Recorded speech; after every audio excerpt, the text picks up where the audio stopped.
오늘 우리가 함께 살펴볼 성경 본문은 지난주에서 이어지는 창세기 43장입니다. 창세기 43장 1절부터 34절까지 기록된 하나님의 말씀을 낭독하도록 하겠습니다.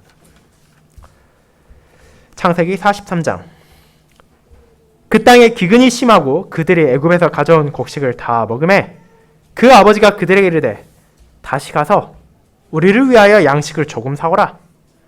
유다가 아버지에게 말하여 이르되 그 사람이 우리에게 엄히 경고하여 이르되 너희가 아우가 너희와 함께 오지 아니하면 너희가 내 얼굴을 보지 못하리라 하였으니 아버지께서 우리 아우를 우리와 함께 보내시면 우리가 내려가서 아버지를 위하여 양식을 사려니와 아버지께서 만일 그를 보내지 아니하시면 우리는 내려가지 아니하리니 그 사람이 우리에게 말하기를 너희 아우가 너희와 함께 오지 아니하면 너희가 내 얼굴을 보지 못하리라 하였음이니이다.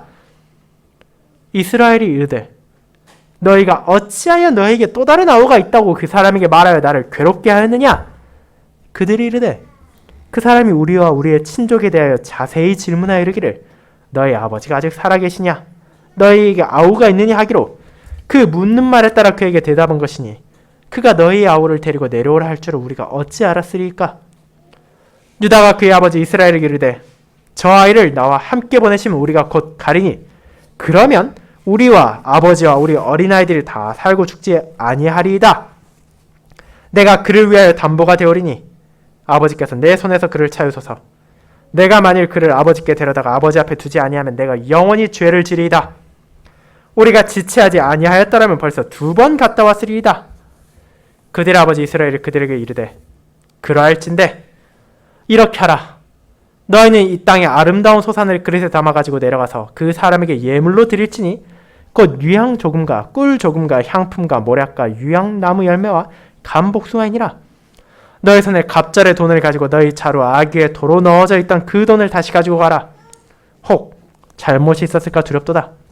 내 아우도 데리고 떠나 다시 그 사람에게로 가라. 전능하신 하나님께서 그 사람 앞에서 너에게 은혜를 베푸사 그 사람으로 너희 다른 형제와 베냐민을 돌려보내게 하시기를 원하노라. 내가 자식을 잃게 되면 이르리로다. 그 형제들이 예물을 마련하고 갑절의 돈을 자기들의 손에 가지고 베냐민을 데리고 애굽에 내려가서 요셉 앞에 서니라. 요셉은 베냐민이 그들과 함께 있음을 보고 자기의 청지기에 이르되 이 사람들을 집으로 인도해드리고 짐승을 잡고 준비하라. 이 사람들이 정오에 나와 함께 먹을 것이니라.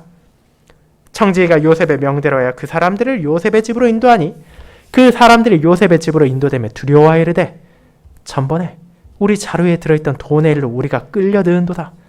이는 우리를 억류하고 달려들어 우리를 잡아 노예로 삼고 우리의 나귀를 빼앗으려 함이로다 하고 그들이 요셉의 집 청지기에게 가까이 나가 그 집 문 앞에서 그에게 말하여 이르되 내 주여 우리가 전번에 내려와서 양식을 사가지고 여간에 이르러 자루를 풀어본즉 각 사람의 돈이 전액 그대로 자루아기에 있기를 우리가 도로 가져왔고 양식산을 다른 돈도 우리가 가지고 내려왔나이다. 우리 돈을 우리 자루에 넣은 자는 누구인지 우리가 알지 못하나이다. 그가 이르되 너희는 안심하라. 두려워하지 말라. 너희 하나님 너희 아버지 하나님이 재물을 너희 자루에 넣어 너에게 주신 것이니라. 너희 돈은 내가 이미 받았느니라고 시몬을 그들에게로 이끌어내고 그들을 요셉의 집으로 인도하고 물을 주어 발을 씻게 하며 그들의 나귀에게 먹이를 주더라. 그들이 거기서 음식을 먹겠다함을 들었으므로 예물을 정돈하고 요셉이 정오에 오기를 기다리더니 요셉이 집으로 오매 그들이 집으로 들어가서 예물을 그에게 드리고 땅에 엎드려 절하니 요셉이 그들의 안부를 물으며 이르되 너희 아버지 너희가 말하던 그 노인이 안녕하시냐? 아직도 생존해 계시느냐? 그들이 대답하되 주의 종 우리 아버지가 평안하고 지금까지 생존하였나이다 하고 머리 숙여 절하더라. 요셉이 눈을 들어 자기 어머니의 아들 자기 동생 베냐민을 보고 이르되 너희가 내게 말하던 너희 작은 동생이 이 아이냐? 그가 또 이르되 소자여 하나님이 내게 은혜 베푸시기를 원하노라. 요셉이 아우를 사랑하는 마음이 복받쳐 급히 울 곳을 찾아 안방으로 들어가서 울고 얼굴을 씻고 나와서 그 정을 억제하고 음식을 차리라며 그들이 요셉에게 따로 차리고 그 형제들에게 따로 차리고 그와 함께 먹는 애굽 사람에게도 따로 차리니 애굽 사람은 히브리 사람과 같이 먹은 부정을 입음이었더라. 그들이 요셉 앞에 앉되 그들의 나이에 따라 앉히게 되니 그들이 서로 이상히 여겼더라. 요셉이 자기 음식을 그들에게 주되 베냐민에게는 다른 사람보다 5배나 주매 그들이 마시며 요셉과 함께 즐거워하였더라. 아멘.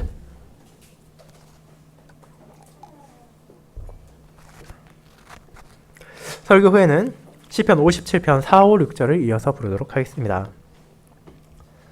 사랑하는 주 예수 그리스도 안에 있는 형제 자매님들, 여러분 때때로 사람이 자기가 예상하지 못했던 혹은 자기가 감당하지 못하는 극한의 상황을 마주할 때 기존의 생각을 버리고 완전히 다른 사람처럼 변화하는 것을 바라볼 때가 있습니다. 전쟁을 경험하거나 불치병에 걸리거나 사랑하는 지인이나 가족에게 병고가 생겼을 때 혹은 태풍이나 산불로 인해 천재지변으로 돌이킬 수 없는 피해를 입었을 때 사람은 여러 가지 면에서 바뀌기도 합니다. 신을 믿지 않던 사람이 특정한 종교를 가질 때도 있고 종교를 가졌던 사람이 다른 곳을 향할 때도 있을 뿐 아니라 성격과 취향을 포함하여 많은 것이 흔들리고 이전과는 다른 모습을 보이기도 합니다. 특별히 그것은 기존에 자신들이 믿고 의지하던 것들이 얼마나 무력하고 힘이 없는지를 깨달았을 때 종종 발생하는 현상이기도 합니다. 그리고 그것은 현대를 살아가는 사람들에게만 발견할 수 있는 것이 아니라 과거와 현재와 미래를 막론하고 죄와 비참 가운데 살아가는 많은 사람들 가운데 나타나는 현실 그 자체입니다. 하지만 그와 같은 자신의 부족을 깨달음으로 인해 나타나는 변화가 항상 나쁜 것입니까? 우리는 그렇게 말할 수는 없습니다.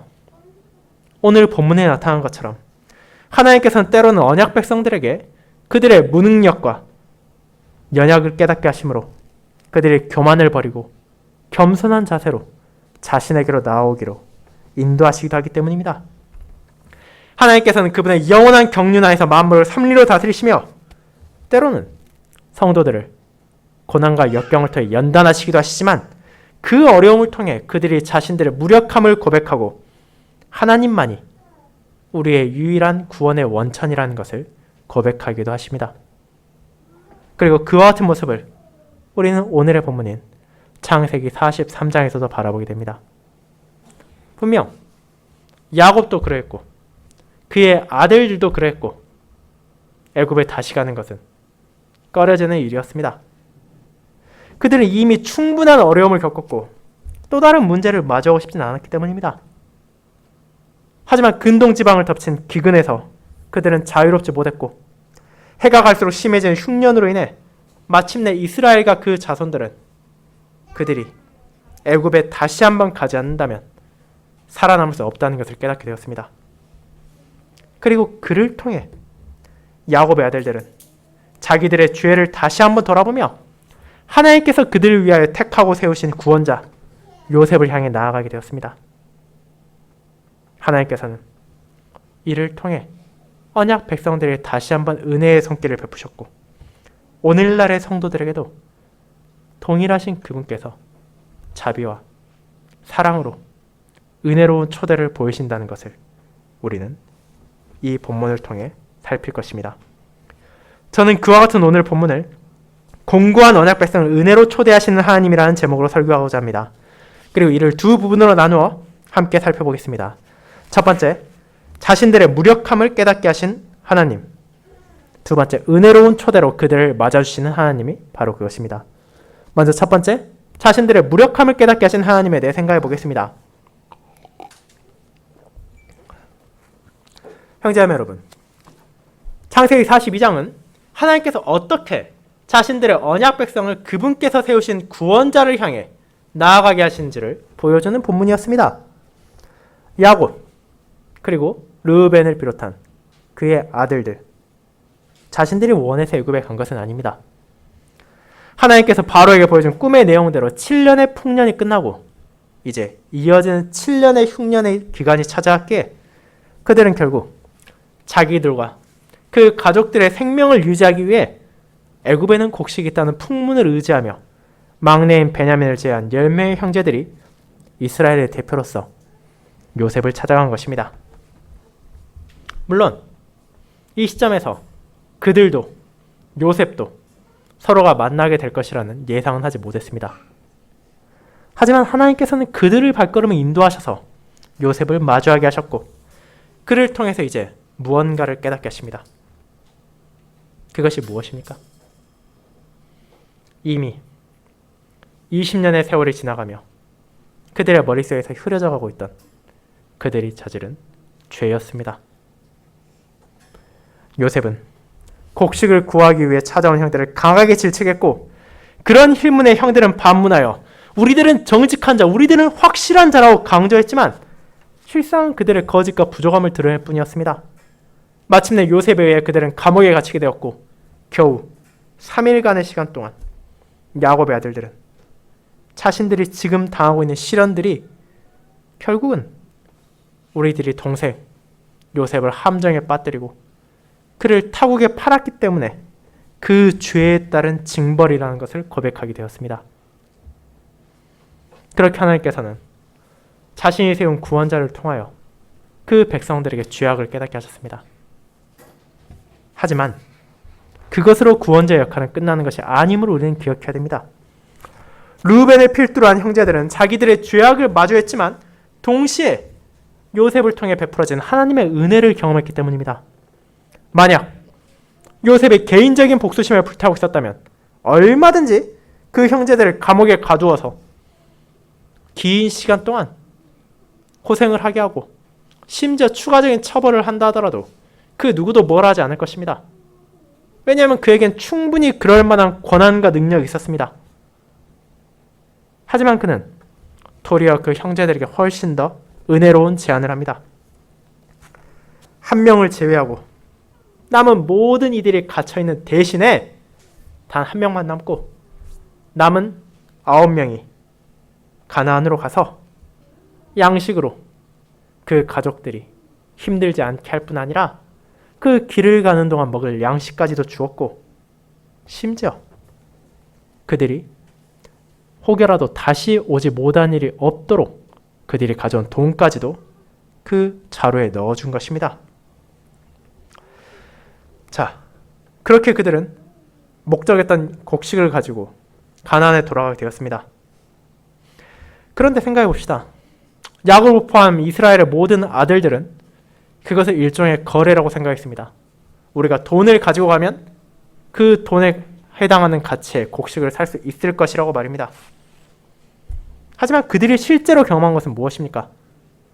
우리가 아무리 돈이 많다 하더라도 요셉의 뜻이 없이는 어떤 양식도 구할 수 없다는 것이었고, 그의 자비가 아니라면 그들은 이방인 간첩으로 몰려 평생을 감옥에서 썩을 수도 있었다는 것입니다. 그러나 요셉은 그들을 돌려보내고 심지어 그들이 가는 길에 먹을 양식을 주었을 뿐 아니라 그들에게 돈까지 돌려보내므로 은혜를 베풀었습니다. 그런데 그 은혜는 야곱과 그 가정의 부족함을 다시 드러냅니다. 야곱과 아들들은 애굽에서 있었던 일로 갈등을 빚게 되며 서로를 향한 불신과 편애로 극단적인 발언까지 내뱉을 정도로 어려움을 겪었습니다. 그처럼 복음의 은혜가 가정의 부족함을 밝혔지만 그럼에도 그들은 요셉을 통해 주어진 하나님의 자비로 굶어 죽진 않았습니다. 생명을 보존할 수 있었습니다. 그리고 하나님께서는 이처럼 언젠가는 쇠하고 사라질 육신의 생명을 보존할 은혜를 베푸실 뿐 아니라 독생자 안에서 영원한 생명, 참된 양식과 음료의 은혜를 언약 백성들에게 전해주셨습니다. 그렇게 우리는 그런 하나님의 은혜의 손길을 경험하며 그분을 의지하며 어떤 상황에서도 그분을 향한 감사와 찬양 가운데 살아가야 한다는 것을 함께 고백했습니다. 이제 그런 배경에서 창세기 43장이 이어집니다. 그리고 이는 어떤 면에서 진정 슬프고 비참한 구절로 시작합니다. 그 땅에 기근이 심하고, 본문이 말하는 땅은 앞선 구절과 연결되는 가나안, 야곱과 그 가족들이 머무르는 지역을 말합니다. 아직 7년의 가뭄, 길고 긴 가뭄이자 앞선 풍년을 다 잊게 만든 가뭄이 절반도 지나지 않은 상황, 기껏해야 2년밖에 되지 않은 시기였기에 이제 또 이 심해지는 가뭄으로 인해 야곱과 가족들은 혹시라도 상황이 좋아지지 않을까 하던 기대를 무너뜨릴 수밖에 없었습니다. 이처럼 심각한 기근으로 인해 자연스럽게 찾아오는 것은 바로 식량의 고갈입니다. 야곱의 아들들이 그저 손으로만 가져온 것이 아니라 나귀까지 끌고 가서 애굽에서 사온 양식은 결코 적지 않았을 것이지만 그럼에도 한계는 분명합니다. 기껏해야 10명의 아들, 그 중에서 1명이 애굽에 남고 9명이 나귀를 가지고 최대한 곡식을 챙긴다 하더라도 그 가족의 입이 얼마나 많습니까? 하루하루가 지날 때마다 그들은 곳간이 비어가는 것을 바라보게 되었고 결국 그 곡식이 떨어지는 때가 다시 찾아오고 있었습니다. 그렇게 이제 야곱은 다시 한번 아들들을 불러 모읍니다. 그리고 그들에게 다시 가서 우리를 위해 양식을 조금 사오라고 명령합니다. 이 말은 여러분에게 놀라울지 모릅니다. 그 길이 결코 안전하기만 한 것도 아닐 뿐더러 이미 아들들이 애굽에서 고초를 겪었다는 것을 뻔히 알면서도 심지어 바로 전장에 내가 절대로 그 아들을 베냐민을 너희와 함께 보내지 않겠다고 말했음에도 불구하고 어떻게 이처럼 쉽게 음식을 사오라고 말할 수 있습니까? 이를 바라본다면 우리는 야곱에게서 여전히 애굽에 붙잡혀 있는 시몬을 포함한 10명의 아들들은 잃어버린 요셉 그리고 남은 베냐민에 비하면 여전히 가볍게 여겨지고 있다는 것을 깨닫게 됩니다. 그런데 이제 앞선 42장과는 조금 다른 상황이 펼쳐집니다. 야곱의 아들들이 애굽으로 처음 향했을 때는 아버지의 명령에 아무런 내색도 하지 않고 순종했지만 이번엔 그렇지 않습니다. 그들은 아무런 준비도 없이 정확히 말하자면 애굽의 총리가 우리에게 명령한 대로 베냐민을 데려가지 않는다면 그들은 자신들의 거짓을 드러내는 것이 될 것이며 가족을 위한 양식은커녕 그 곡식을 팔아줄 요셉을 만나지도 못할 것이라고 밝혔습니다. 그렇게 유다는 형제들을 대표해 아버지께 말합니다. 베냐민을 데려가지 않는다면 애초에 우리가 곡식을 구할 수 없다고 말입니다. 아무리 베냐민이 소중하다지만 그를 함께 보내지 않는다면 우리가 왜 위험을 무릅쓰고 헛걸음을 해야겠냐고 논리적으로 말한 후 만약 아버지가 그를 우리와 함께 보내신다면 우리가 기꺼이 가겠지만 그렇게 하지 않는다면 우리도 가지 않겠다고 말했습니다. 그의 이스라엘은 왜 너희가 막내 동생이 있다고 입을 놀려서 나를 괴롭게 하냐고 한탄합니다.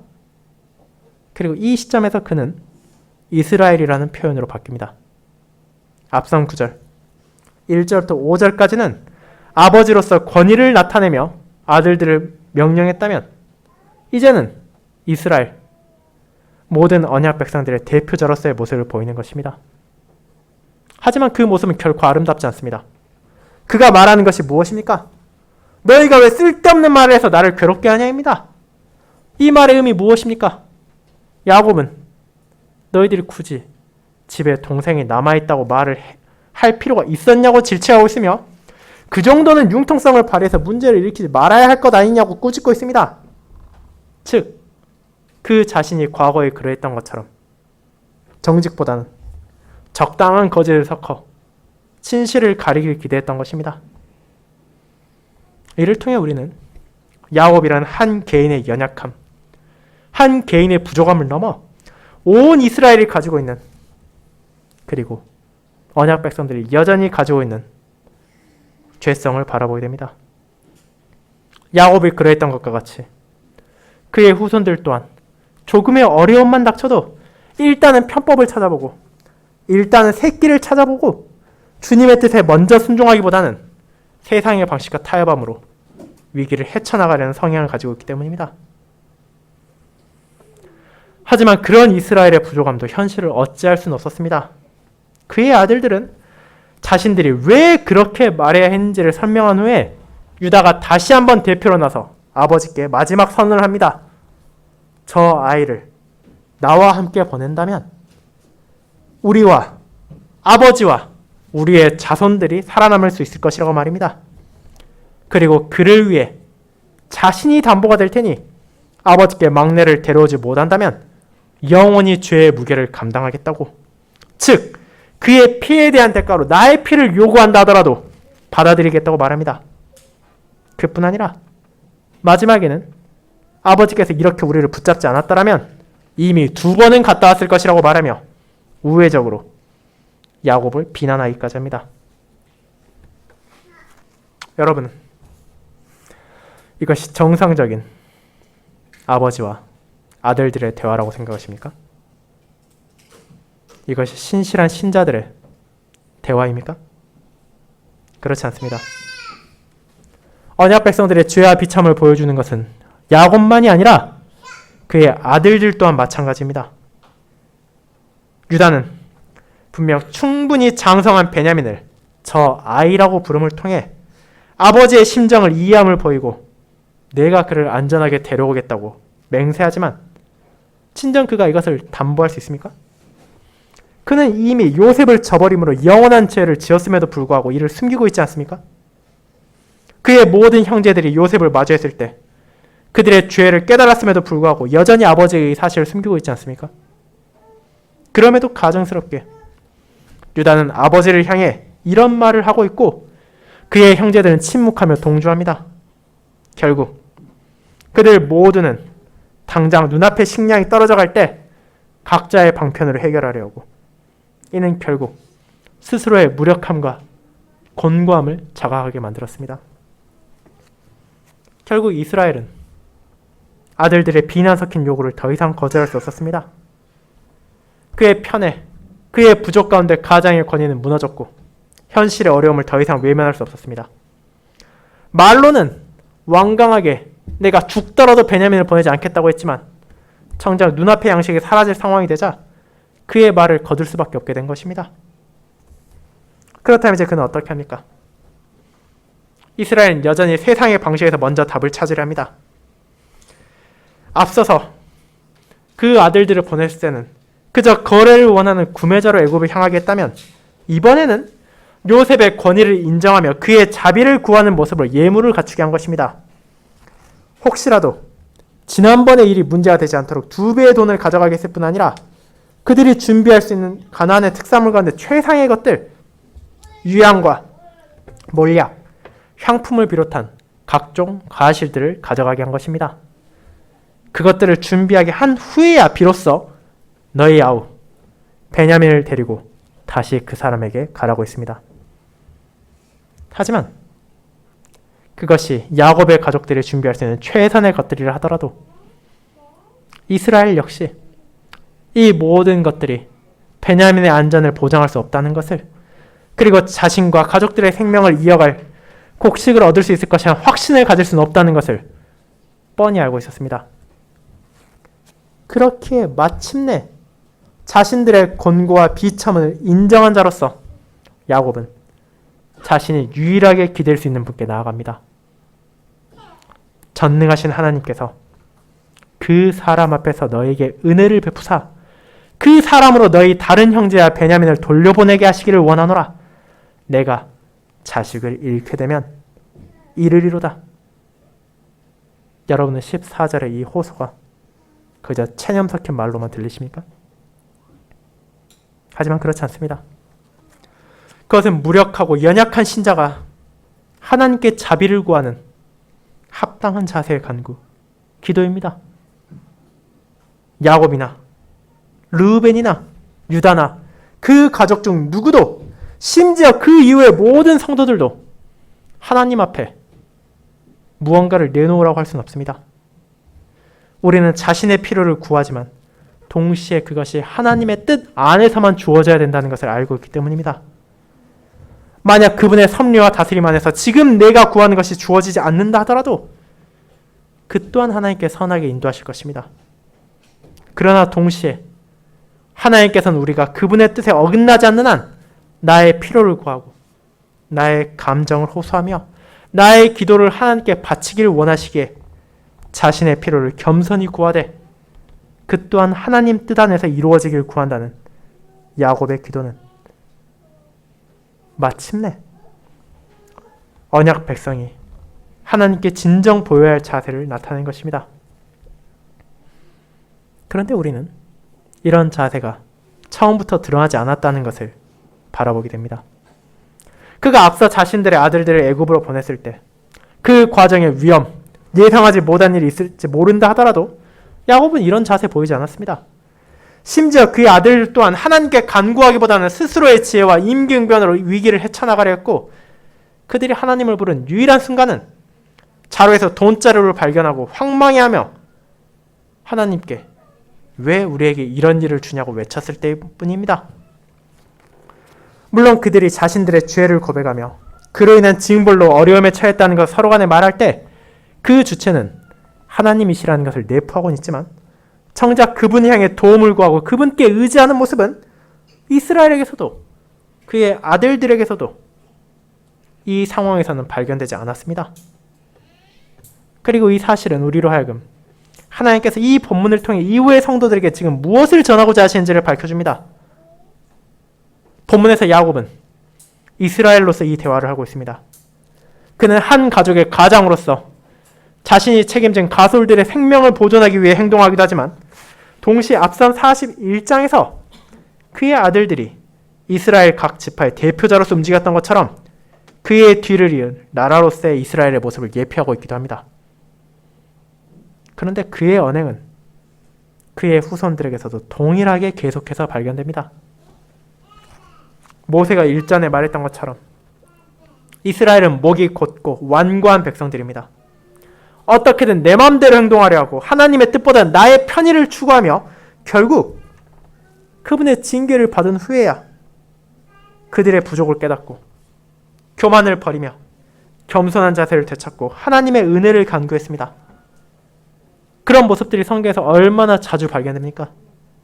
그리고 이것은 남의 일이 아닙니다. 이런 자세는 우리 안에서도 여전히 쉽게 발견되기 때문입니다. 우리가 앞서 읽었던 탕자의 비유는 우리의 일상과 괴리되어 있는 가상의 이야기가 아닙니다. 주님께서는 분명 비유를 통해 말하시지만 그 비유가 가리키는 모습은 이스라엘의 모습이자 언약 백성들의 현실이기 때문입니다. 배은망덕한 아들이 아버지의 재산을 요구하고 떠난 후에 언제 자기 잘못을 깨닫습니까? 그 모든 것을 다 낭비하고 짐승의 먹이로 허기를 채우려 할 때가 되어서야 자신의 어리석음을 인식하고 그 곤고한 가운데 아버지 앞에 겸손히 나아갑니다. 그와 마찬가지로 야곱과 그 아들들은 기근으로 인해 먹을 것이 떨어진 후에, 생명의 위험을 마주한 후에야, 그리고 사랑하는 아들 베냐민의 목숨이 위기에 처한 순간이 되어야 하나님께 은혜를 구하며 그분만이 모든 것을 주관하심을 마침내 고백하게 됩니다. 사랑하는 형제자매 여러분, 그리고 이는 저와 여러분의 모습이기도 합니다. 물론 그것을 인정하는 것은 쉽지 않을 뿐 아니라 이 사실이 성도들이 항상 그런 모습만을 보인다는 것은 아니며 그래서도 안 될 것입니다. 그러나 우리 안에도 그와 같은 모습이 잠재되어 있음을 우리는 부인할 수 없습니다. 자신의 삶에서 하나님의 뜻을 절대적인 기준으로 삼고 그에 따라 말과 행동을 다스리기보다는 먼저 세상적인 방식과 나에게 편한 길을 이용할 때가 많으며, 주님만을 온전히 의지하기보다는 먼저 나의 능력이나 타인의 무언가를 의지해 위기를 헤쳐나갈 수 있다고 생각하기도 합니다. 그럴 때 하나님께서는 저와 여러분을 징계하시고 그 고난 안에서 자신의 부족함을 고백하게 하시며 그분 앞에 무엇도 내세울 수 없는 우리가 오직 하나님의 은혜를 바라며 겸손히 그분께 나아가게 하십니다. 그리고 그와 같은 시련과 역경을 통해 나의 연약함을 알게 하시는 것도 하나님께서 언약 백성들에게 베푸신 은혜입니다. 왜냐하면 그런 과정을 통해서 우리는 비로소 내가 진정으로 의지할 수 있는 분이 하나님뿐이라는 것을 진실로 알게 될 뿐 아니라 나의 능력이나 세상의 지혜나 권력을 기대는 것이 얼마나 허무한 일인지를 마음에 새기게 되기 때문입니다. 그렇게 우리는 참된 구원자, 하나님을 향해 기도하며 나에게 주어진 소명에 힘씁니다. 나 자신이 아니라, 이 세상이나 사회가 아니라 하나님께서 나의 모든 것을 선하게 사용하실 것을 믿기에 신자는 모든 의심과 걱정을 내려놓고 오직 그분만을 의지하며 주님께서 주신 사명에 최선을 다할 수 있습니다. 그리고 그렇게 자신의 무력함을 깨닫고 하나님께 피하는 자들에게 은혜로운 초대가 주어진다는 것을 우리는 이어지는 본문에서 보게 됩니다. 그것이 두 번째, 은혜로운 초대로 그들을 맞아주시는 하나님입니다. 성도 여러분, 이제 유다로 대표되는 야곱의 아들들은 아버지와의 교섭을 마치고 마침내 애굽으로 향했습니다. 그들이 이전에 애굽을 향했을 때와는 달리 갑절의 돈을 챙기고 그리고 요셉에게 바칠 예물들을 챙겼을 뿐 아니라 그가 요구했던 베냐민까지도 데리고 왔기에 어쩌면 불안해하던 아버지와 달리 이 정도면 우리가 충분히 곡식을 살 수 있지 않을까라는 생각을 했을지 모릅니다. 하지만 그들의 교만은 순식간에 무너져 내렸습니다. 그들이 가진 나름의 근거와 자신감은 요셉이 그의 형제들을 자신의 집으로 초대할 때 눈 녹듯이 사라져버렸습니다. 요셉은 그들이 곡식을 사기 위해 왔을 때 형제들을 인식하고 청지기를 통해 그들을 집으로 데려가서 자신과 식사를 함께 하도록 준비하게 했습니다. 그 명령에 따라 청지기가 요셉의 11형제를 인도하게 되자 그들은 앞선 경험과 다른 상황에 당황하며 염려했습니다. 왜냐하면 그들에게서 이 낯선 초대는 마치 함정처럼 느껴졌기 때문입니다. 대체 우리에게 무슨 자격이 있어 감히 애굽의 2인자 총리의 집에서 그와 함께 식사를 할 수 있겠습니까? 어쩌면 자신들이 도망갈 수 없는 자리로 끌고 가서 식사 자리에서 노예로 삼고 재물을 빼앗을 것이 아니냐는 걱정을 했습니다. 왜냐하면 그들 자신이 그와 같이 자신의 동생을 구덩이에 쳐놓고 식사를 하고 노예로 팔아버린 전과가 있기 때문입니다. 물론 그것은 쓸데없는 기우에 불과했습니다. 요셉이 정말로 원했다면 굳이 집으로 데려갈 것도 없이 그들이 애굽에 들어온 순간 바로 잡아서 감옥에 넣을 수도 있고 그들이 아무리 가난해 귀한 예물들을 가져왔다 하더라도 애굽의 모든 것을 주관할 권리를 가진 요셉에게 있어선 그것들이 큰 가치를 가질 수 없기 때문입니다. 결국 그 모든 염려는 자신들이 죄인이기에 가지는 불안이었습니다. 자신들이 저지른 잘못이 있기에 요셉을 동일하게 바라보았고 아무리 청지기가 그에게 호의적으로 말한다 하더라도 그것도 믿지 못하고 의심했습니다. 그럼에도 불구하고 그들은 애굽의 총리의 말을 거역하고 도망칠 수 없을 뿐 아니라 서로 그 자리를 어찌어찌 피한다더라도 곡식을 구할 방법도 없고 그들의 동생 시몬을 건질 방법도 없기에 어쩔 수 없이 청지기의 인도에 따라 마지막으로 집에 들어가기 전에 그들의 사정을 말하고 간청했을 뿐입니다. 우리들의 사정을 말하고 우리가 사실 결백하다는 거, 자루에 돈 들어있었지만 그거 우리가 알지 못한 일이다. 그리고 우리는 그 돈을 다시 가져왔으니 우리는 죄인이 아니라고 말했을 뿐입니다. 결국 이것은 그들이 일전에 요셉에게 했던 말, 우리들은 확실한 자, 우리들은 정직한 자라는 것을 증거하기 위해서였습니다. 누구도 그들에게 해명을 요구하지 않았음에도 불구하고 그들은 재발이 자려 그처럼 결백을 주장했습니다. 하지만 요셉은 이미 그런 형들의 반응을 예상하고 있었습니다. 그렇게 청지기를 통해 그 돈은 하나님께서 당신들에게 준 것이니 걱정할 필요가 없다고 말했으며 그동안 떨어져 있던 시몬을 이끌어내어 형제들과 만나게 함으로 자기가 했던 약속, 베냐민을 데려오면 시몬도 풀어주겠다는 것을 지켰습니다. 이제 형제들은 염려를 내려놓고 요셉의 집으로 인도되었습니다. 그들은 총리의 손님으로 대접을 받아 발을 씻을 문을 받고 나귀들에게도 먹이가 주어졌습니다. 그리고 그들은 요셉이 돌아오길 기다리며 가져온 예물들을 바칠 준비를 했습니다.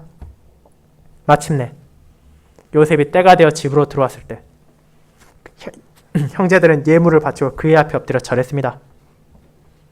그런데 우리는 여기서 무엇을 봅니까? 야곱과 그의 아들들이 그토록 공을 들여 준비한 예물이 큰 의미가 없다는 것이 드러납니다. 그들이 세상의 기준과 시선에 따라 가져온 최선의 물건들이지만 요셉은 그에 대해 일절에 언급도 하지 않기 때문입니다.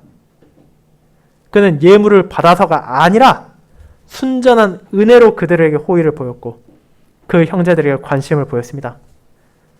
그는 먼저 형제들의 안부를 물은 후 아버지의 건강에 대해 살폈습니다. 그리고 그들과 함께한 상대적으로 어린 청년 베냐민을 확인했을 뿐 아니라 그에게 하나님의 은혜가 있기를 구했습니다. 이와 같은 모든 행동들이 요셉의 형제들에게 어떤 인상을 주었겠습니까? 그들은 진정 우리가 기대할 수 없던 호의를 애굽의 총리가 베풀고 있다는 것을 깨달았을 것입니다. 한낱 이방인에 불구하고 심지어 간첩으로 의심받았던 자신들의 말을 강성한 애굽의 총리가 기억하고 있을 뿐 아니라 그들과 함께 온 베냐민에게는 하나님의 이름으로 은혜가 있기까지 구했기 때문입니다. 하지만 이는 요셉에게는 또 다른 눈물의 시간을 가져왔습니다.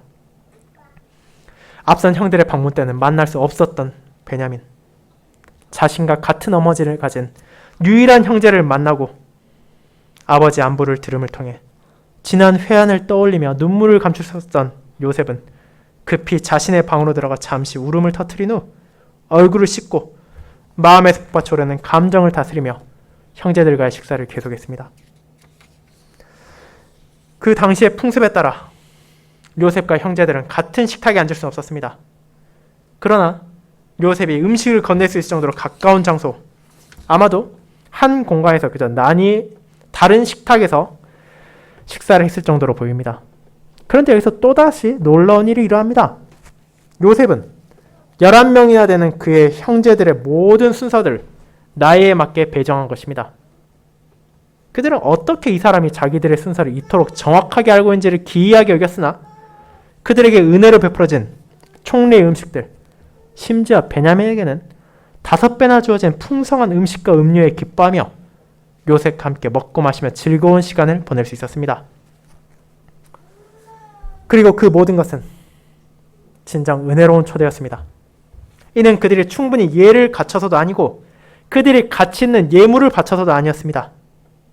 과거 이스라엘 아들들이 행했던 죄악, 죄 없던 동생을 구덩이에 가두고 자신들만 식사를 즐기던 모습을 생각하며 어떤 부활을 가져온다 하더라도 이처럼 아름다운 식탁에 참여할 수 없을 것입니다.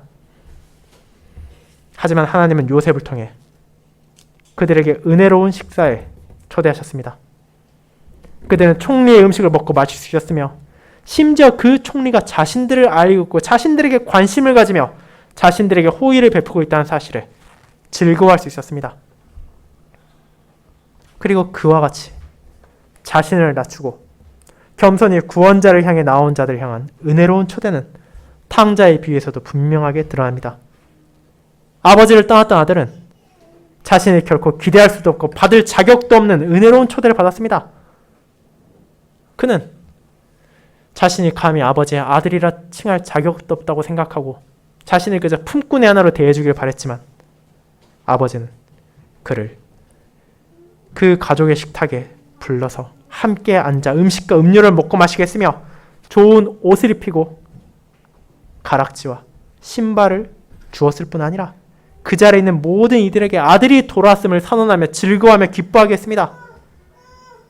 그리고 그 시대에 택하신 요셉을 통해 하나님께서는 이스라엘의 자손들, 그 모든 지파를 대표할 자들을 은혜롭게 초대하셨으며 이제 그분의 독생자 예수 그리스도를 통해 그분의 모든 백성들을 은혜로운 자리에 초대하십니다. 그들에게 어떤 자격이 있어서도 아니고 그들이 충분한 예물을 바쳐서도 아니며 오직 자신들의 무력함을 고백하고 하나님만을 간절히 의지하는 이들을 불쌍히 여기심으로 그들에게 사랑을 베푸셔서 그들에게 필요한 구원의 은혜를 주신 것입니다. 사랑하는 성도 여러분, 그와 같은 은혜로운 초대를 지금 우리는 함께하고 있습니다. 하나님께서는 여러분을 그분을 향해 부르시고 거룩한 예배에 참여하게 하셨습니다. 우리에게 필요한 복음의 약속을 듣게 하시고 그를 통해 우리 마음에 믿음을 심으시고 자라나게 하십니다. 그 모든 것은 우리가 다른 이들보다 특별해서가 아니라 더 선하고 더 성공하고 더 능력이 있어서가 아니라 오직 그분의 선하신 뜻 안에서 주어졌습니다. 그리고 그와 같은 크신 은혜를 베푸신 하나님께서는 이제 다가올 성찬을 통해 주님의 식탁에 우리를 초대하기까지 하십니다. 이제 2주 앞으로 다가올 성찬을 통해 우리는 거룩한 식탁에 나아갈 것입니다. 우리 중 누구도 이 거룩한 성찬에 나아갈 자격을 주장할 수 없으며 그것을 받기에는 한없이 부족한 존재이지만 하나님께서는 우리의 자격을 통해서가 아니라 오직 독생자에서 주어진 은혜 안에서 자기 백성들을 부르십니다. 그리고 그 식탁에서 우리는 요셉의 형제들이 먹고 마셨던 음식과 음료, 애굽의 총리의 식사와는 비교할 수도 없는 영생을 위한 참된 양식과 음료인 주님의 떡과 주님의 포도주를 먹고 마실 것입니다. 그와 같은 식탁에 초대받는 것이 얼마나 영광스러운 일입니까? 그 식탁에 성도들과 함께 앉아 먹고 마신다는 것이 얼마나 기쁘고 즐거운 일이겠습니까? 그렇게 이번 한 주의 삶에서도 주님께서 베푸신 이 은혜로운 초대를 기억하며 기쁨과 소망 가운데 주님의 복음을 붙잡으시길 바랍니다.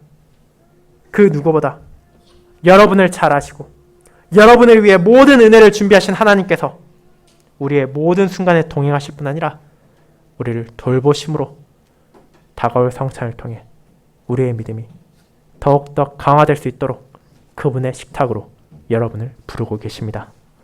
아멘.